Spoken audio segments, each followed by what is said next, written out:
சட்டமன்ற தேர்தலை வெற்றிகரமாக எதிர்கொள்வதற்கு தேர்தல் வியூகத்தை வகுத்துக் கொடுக்கிற வரலாற்று சிறப்புமிக்க இந்தியாவை எதிர்பார்க்கிற முக்கியமான கழக செயற்குழு பொதுக்குழு. புரட்சி தமிழர் எடப்பாடியார் எழுச்சி உரை ஆற்றுகிறார். ஆவலோடு மக்கள் எல்லோரும் எதிர்பார்த்திருக்கிறார். அண்ணன் எடப்பாடியார், அண்ணன் எடப்பாடியார் எழுச்சியோடு நம்பிக்கையோடு புரட்சி தமிழர் ஐயா எடப்பாடியாருடைய வரலாற்று பேருரையை எதிர்பார்த்து எல்லோரும் வந்திருக்கிறார்.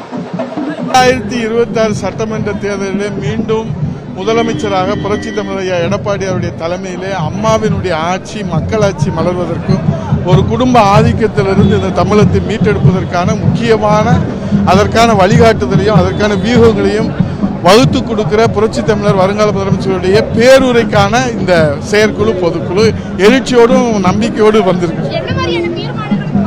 அதெல்லாம் பொறுத்து தானே பார்க்கணும், பொறுத்து தானே பார்க்கணும், பொறுத்து தானே பார்க்கணும். நீங்க பொறுத்திருந்து பாருங்க. இன்னும் ரொம்ப நேரம் இல்ல, 1 மணி நேரம் தான். பொறுத்திருந்து பாருங்க. பொதுச் செயலாளர்